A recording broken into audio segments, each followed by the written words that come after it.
Então, seguindo o conceito ICASH e também as atuais diretrizes de analgesia, sedação e delírio, nós sugerimos que a analgesia venha primeiro do que a sedação, e também são alguns estudos já que mostram que algumas das experiências mais traumáticas que os pacientes passam durante o período em que ficam internados nos cuidados intensivos estão relacionadas a um controle inadequado de dor. E quais são as fontes que determinam a dor dentro dos cuidados intensivos? As próprias rotinas de UTI, eu destaco aqui a fisioterapia e a mudança de decúbito, podem promover um momento de sofrimento para o paciente crítico, mas muitas vezes não é possível abrir mão dessas rotinas. As mudanças de decúbito impedem a formação das lesões de decúbito e, por isso, elas também previnem quadros dolorosos e, muitas vezes, quadros dolorosos que se tornam crônicos, que são os relacionados às lesões de decúbito. A fisioterapia motora também é extremamente importante na recuperação, reabilitação de pacientes críticos. Então, prescindir delas não é uma boa alternativa. Então, muitas vezes vai ser necessário estratégias farmacológicas e não farmacológicas para o controle da dor nessas situações. Então, é muito mais um equilíbrio entre como eu vou fazer e qual é a situação em que eu posso não fazer, do que simplesmente manter o doente totalmente inerte numa cama de UTI. Quanto ao tubo orotraqueal, ele é um dos dispositivos que é sempre referido pelos pacientes como de grande desconforto. E aqui vale destacar que aqueles pacientes que precisam ficar de forma prolongada na ventilação mecânica, especialmente para esses, deve-se ponderar o momento da traqueostomia, que, embora também não seja um procedimento inócuo de dor e sofrimento, pode promover o conforto por conta da retirada da prótese orotraqueal. As lesões de pele, muito além das que são geradas por conta do decúbito, também estão relacionadas à dor. E aqui eu destaco as feridas operatórias e as escoriações próprias dos traumas. Essas também são muitas vezes causa de dor no doente crítico que tem a dificuldade de referir. Os acessos vasculares, para esses, é importante destacar o papel da equipe multidisciplinar em avaliar a necessidade de manutenção daquele dispositivo e até a retirada deles quando já não é necessário. A importância do componente afetivo já foi bem referida na literatura e para aqueles que já têm contato, já fazem plantões em unidades de cuidados intensivos e têm a oportunidade de ver a melhoria no comportamento e mesmo nos critérios de controle de dor para pacientes que têm a presença de familiares durante um período maior até do que as visitas tradicionais, já puderam, sem dúvida, testemunhar como é fácil que esses pacientes tenham necessidades menores de controle de dor, apenas pela presença de alguém que representa, do ponto de vista afetivo, um conforto para aquele doente. Mas, afinal, como avaliar a dor? O ideal é que se busque formas mais objetivas de avaliação dessa dor. E aqui é necessário diferenciar aqueles pacientes que têm interatividade dos que não têm interatividade. Quando o paciente contactua com o examinador e se mostra consciente e orientado, a dor deve ser avaliada através de escalas numéricas, visuais, usualmente com contagens de 0 a 10, e é bem importante que a unidade tenha padronizações de quais atitudes a equipe deve tomar diante de escalas de dor que vão ali de 1 a 3, 4 a 7, 8 a 10.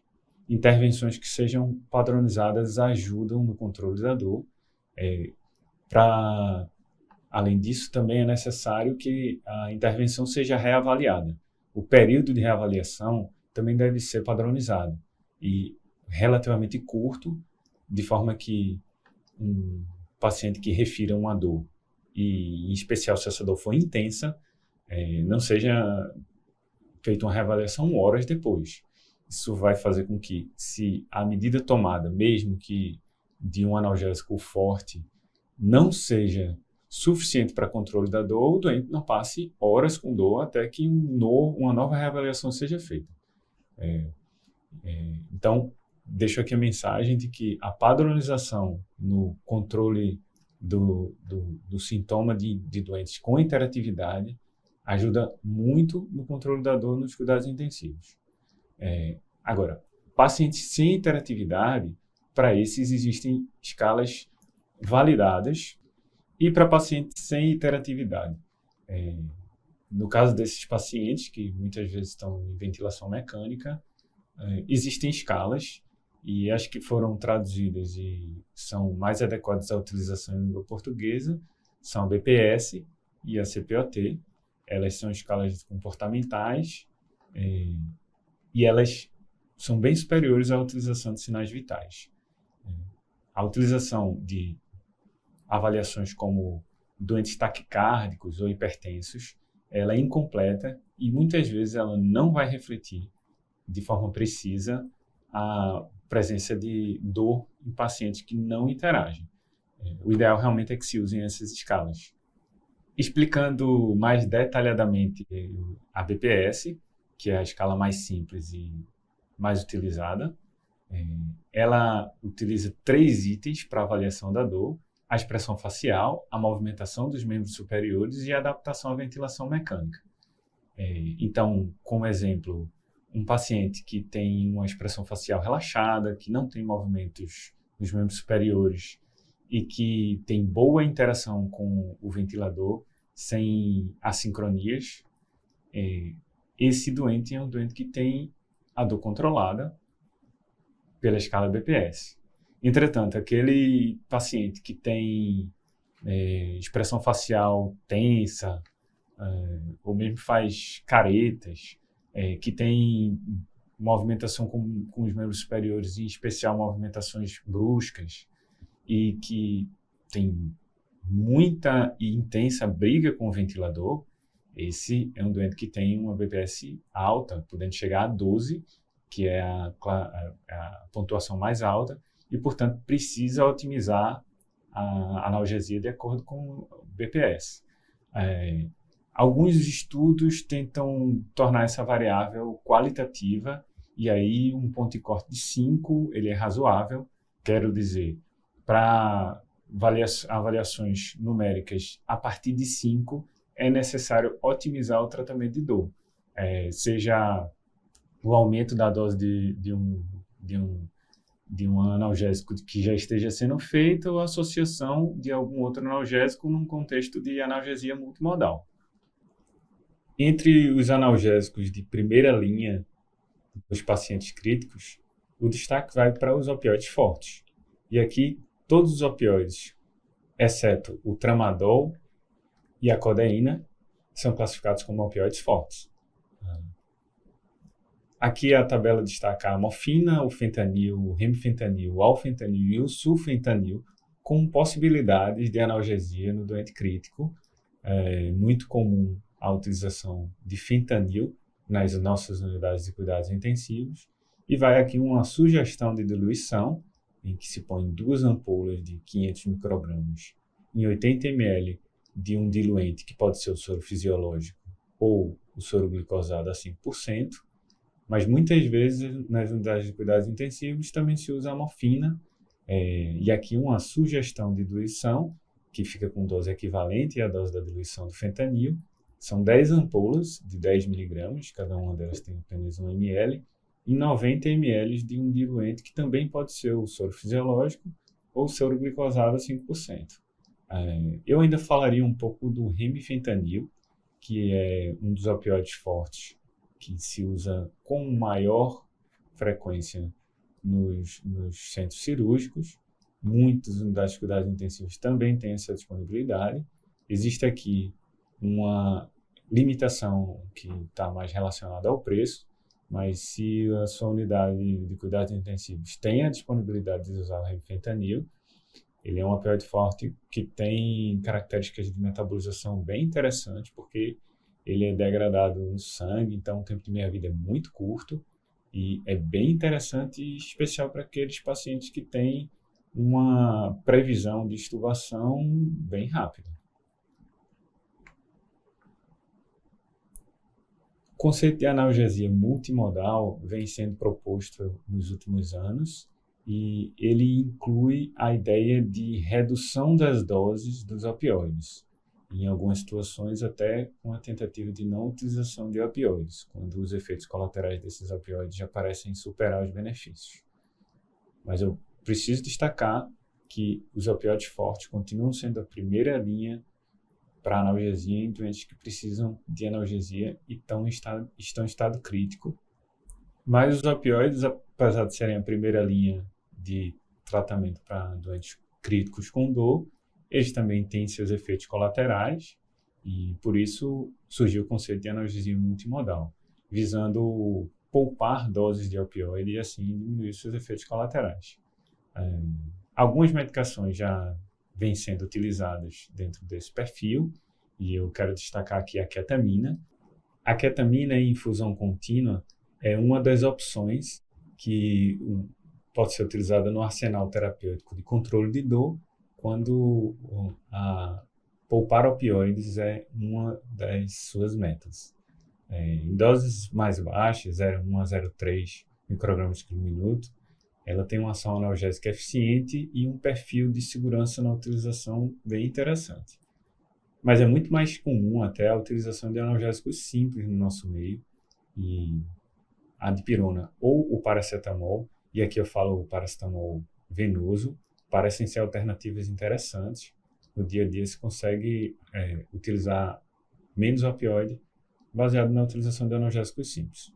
É interessante destacar que em algumas situações, por essas medicações mascararem a febre, há uma discussão se essas medicações deviam ser mantidas ou não.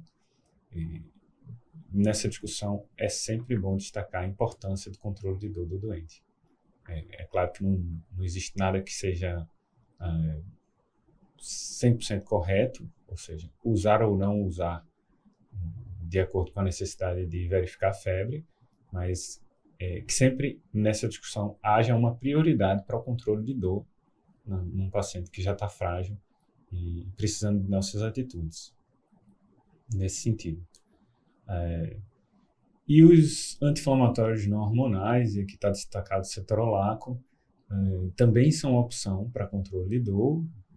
Entretanto, é muito comum que os doentes críticos tenham um risco ou já uma insuficiência renal instalada.